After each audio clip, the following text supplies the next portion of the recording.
Hello दोस्तों, कैसे हो सभी। आ गया हूँ आपको 10th क्लास का सेकंड वीडियो लेकर चैप्टर 1 का।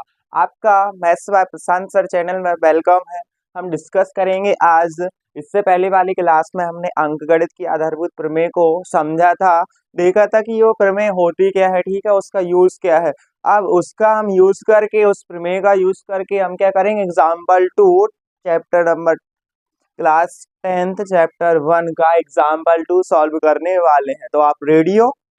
चलो ठीक है, स्टार्ट करते हैं। ठीक है, संख्या उदाहरण 2 क्या बोलता है, संख्याओं 6 और 20 के अभाज्य गुणनखंडन विधि से एचसीएफ और एलसीएम ज्ञात कीजिए। ठीक है, तो सबसे पहले आपको क्या करना पड़ेगा, सॉल्व।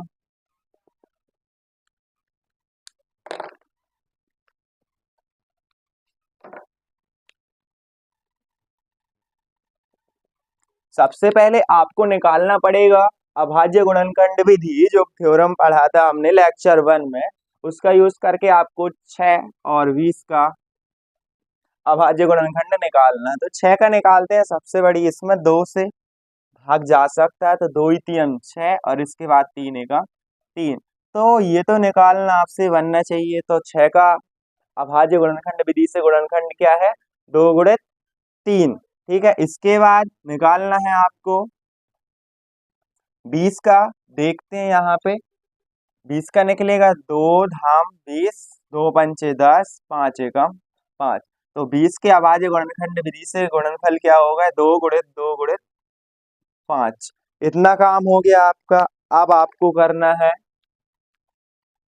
अब बोला है एचसीएफ और एलसीएम ज्ञात कीजिए।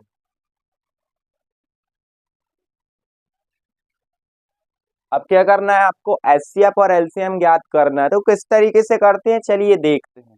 कुछ लिखा है यहाँ पे, एचसीएफ निर्देश दिया है कि संख्याओं में प्रत्येक उभयनिष्ठ अभाज्य गुणनखंड की सबसे छोटी घात का गुणनफल एचसीएफ कहलाता है। देखते हैं, चर्चा करते हैं इसको। ठीक है, तो बोला है दी गई संख्याओं में अभाज्य गुणनखंड उभ मतलब उभयनिष्ठ अभाज्य गुणनखंड की सबसे छोटी घात का गुणनफल ही एचसीएफ कहलाएगा उन संख्याओं का। तो यहाँ पे ध्यान से देखिए, ये अभाज्य गुणनखंड दिए गए हैं, इनमें से कॉमन इसको आप इस तरीके से लिख सकते हैं।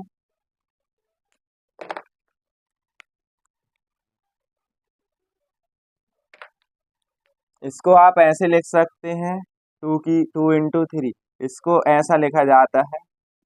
ठीक है, अभाज्य गुणनखंड विधि से। अब देखते हैं, तो आप ध्यान से देखिए, इनमें और इन दोनों में से कुछ कॉमन दिख रहा है आपको, कुछ गुणनखंड कॉमन दिख रहे हैं। बोलोगे जी सर, हाँ ये दिख रहा है मेरे को। इसके बाद 3 तो कॉमन नहीं है, 5 मतलब 2 की पावर 1 है यहाँ पे और 2 की पावर 2। ये दोनों संख्याएं आपको कॉमन दिख रही है। ठीक है, मतलब ये एक संख्या आपको कॉमन दिख रही है। अब बोला गया है अभाज्य गुणनखंड की सबसे छोटी घात का गुणनफल। अब आपने ये देखा, अब इसमें से सबसे छोटी घात कौन सी है, 2 की पावर 1 छोटी होगी या 2 की पावर 2 छोटी होगी। तो आप बोलोगे सर 2 की पावर 1 छोटी है, तो वही क्या रहेगा आपका एचसीएफ रहेगा दी गई संख्याओं का।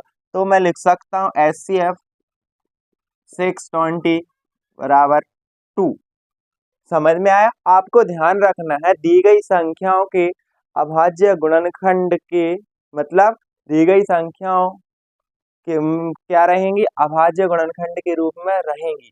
तो इनमें से आपको उभयनिष्ठ छांटना है। उभयनिष्ठ छांटने के बाद सबसे छोटी पावर के रूप में लिखना है, उसका गुणनफल ही उसका एचसीएफ कहलाएगा। यहाँ पे 2 अकेला है, इसलिए 2 क्या रहेगा आपका एचसीएफ रहेगा। अब बात करते हैं एलसीएम की। एलसीएम क्या कहलाता है, एलसीएम निकालना है आपको इनका। संख्याओं में संबद्ध प्रत्येक अभाज्य गुणनखंड की सबसे बड़ी घात का गुणनफल एलसीएम। चलिए देखते हैं। ठीक है, तो आपको बोला गया है कि प्रत्येक अभाज्य गुणनखंड का, एक चीज ध्यान रखनी है आपको एक बार, कि उभयनिष्ठ अभाज्य गुणनखंड को एक बार लिखना है सबसे बड़ी पावर के साथ। तो सबसे पहले उसी को सॉल्व करते हैं। उभयनिष्ठ अभाज्य गुणनखंड के है 2 और इसकी सबसे बड़ी पावर क्या है, 1 या 2, 2 रहेगी। इसके बाद आपको ज्यों का त्यों लिखना है। ठीक है, 3 गुणित 5। सबसे बड़ी पावर, इसमें ओवरनेस ये है और ये ज्यों का त्यों ही तो लिख रहे हैं। तो आप क्या कर सकते हो, इसको सॉल्व कीजिए। तो ये हो जाएगा 2 की पावर 2 मतलब 4 × 3 × 5, 4×3 = 12, 5×5 = 60। तो एलसीएम क्या निकला? 60। इससे ये निष्कर्ष भी निकलता है कि HCF 620 इंटू एलसीएम, HCF दी गई संख्याओं का HCF और दी गई संख्याओं का एलसीएम का गुणनफल चेक करते हैं।